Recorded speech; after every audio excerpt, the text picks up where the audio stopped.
नमस्कार साथियों, काली कॉम्प्लेक्स पे हम लोग चर्चा कर रहे हैं और उसके विभिन्न पहलुओं पर, कैसे एक कॉम्प्लेक्स विकसित हुआ, इसका इतिहास क्या है।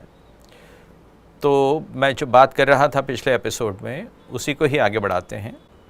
औपनिवेशिक सरकारों ने ठगों के विश्वास यूँ बताए थे, Bhavani is happy and more so in proportion to the blood that is shed, कि भवानी जो हैं वो प्रसन्न हैं और प्रसन्न रहती हैं, और ख़ासकर तब ज़्यादा प्रसन्न होती हैं जब खून बहे, और जितना खून बहे उसी अनुपात में उनकी प्रसन्नता बढ़ती है।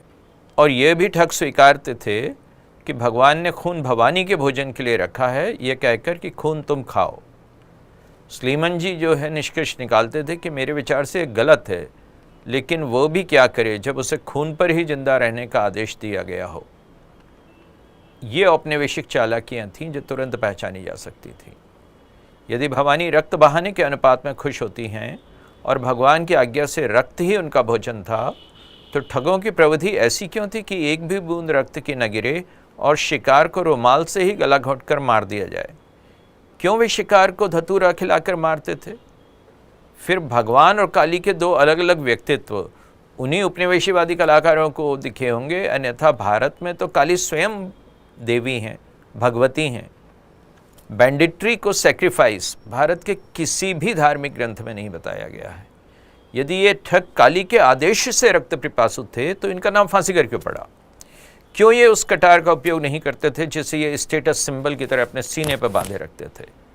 जब खून बहाना तत्कथित धार्मिक कर्मकांड था, तब ये कैसे हुआ कि डेली क्रॉनिकल ने लिखा कि Lord William Bentinck is known for his suppression of thuggism which made strangling religious rite to the goddess. गला घोटना कब से धार्मिक कर्मकांड हो गया? क्या काली ने रक्त बीज का गला घोटा था?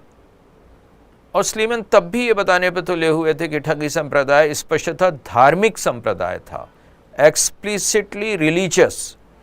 क्यों उन्होंने कहा कि द ठग associations which we are now engaged in suppressing have been taught by those whom they revere as expounders of the will of their deity, that the murders they perpetrate are pleasing to her, provided they are perpetrated under certain restrictions, attended by certain observances, and preceded and followed by certain rites, sacrifices and offering. The deity, who according to their belief guides and protects them, is ever manifesting her will by signs, and as long as they understand and observe these signs, they all consider themselves as acting in conformity to her will and consequently fulfilling her wishes and designs.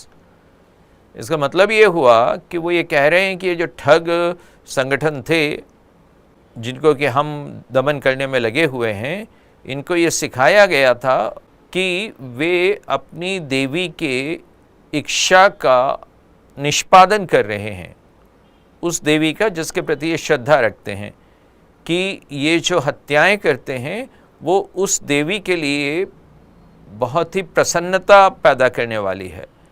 यदि उन हत्याओं को कुछ निबंधनों के साथ, कुछ तयशुदा तरीक़ों से और कुछ सुनिश्चित संस्कार हैं, बलिदान हैं और जो प्रसाद हैं, उनके साथ जो है उनको किया जाए। यदि देवी जो हैं वो इस तरह से उनको यदि प्रसन्न किया जाता है, तो इनका विश्वास ये था कि देवी उनको न केवल मार्ग निर्देशित करेगी, बल्कि देवी उनकी रक्षा भी करेगी। और ये जो है देवी अपनी इच्छाओं को जो है कुछ संकेतों के द्वारा प्रकट करती है, और जब तक वो इन संकेतों को समझते हैं और इनका पालन करते हैं, वो सब जो हैं ये समझें कि वे उसकी इच्छा के अनुसार ही कार्य कर रहे हैं और उसी की इच्छा को और उसी के ही जो है योजनाओं को पूरा कर रहे हैं। ये निष्कर्ष जो है वो निकाले स्लीमन जी ने। अब प्रश्न ये उठता है कि क्या आज हमारी पुलिस ऐसी मजहबी पूछताछ करती है? क्या आज हमारी अदालतें ऐसे मजहबी लीडिंग क्वेश्चंस पूछती हैं या पूछने देती हैं?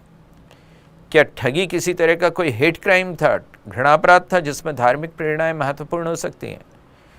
क्या ठगी किसी तरह का बायस क्राइम था, पूर्वाग्रह अपराध, जिसमें काली भक्तों को दूसरी तरह के भक्तों से नफरत हो? ऐसा तो कहीं नहीं था।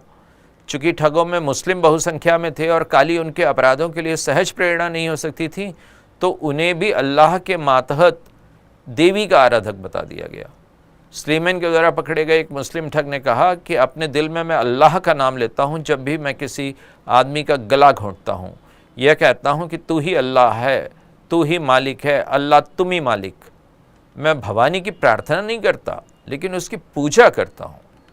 एक और मुस्लिम ठग जो स्लीमैन के लिए गवाही देने को राजी हुआ, उसने ये कहा कि लोग भवानी के रूप में पैगंबर मोहम्मद की पुत्री फातिमा को देखते हैं, जिसने रक्त बीज को मारा और ठगी प्रथा शुरू की।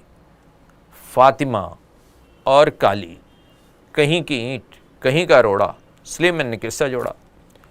रक्त बीज को मारने से ठगी प्रथा कैसे शुरू हुई, ये बताना स्लीमैन की जिम्मेदारी थी ही नहीं। उसने तो बस इतना बता दिया कि हाँ, ये रक्त बीज के आधार पर ही जैसे वहाँ पर रक्त की प्यासी हैं दुर्गा, तो वैसे ही यहाँ ठग काली की प्रेरणा से रक्त के प्यासे हो रहे थे।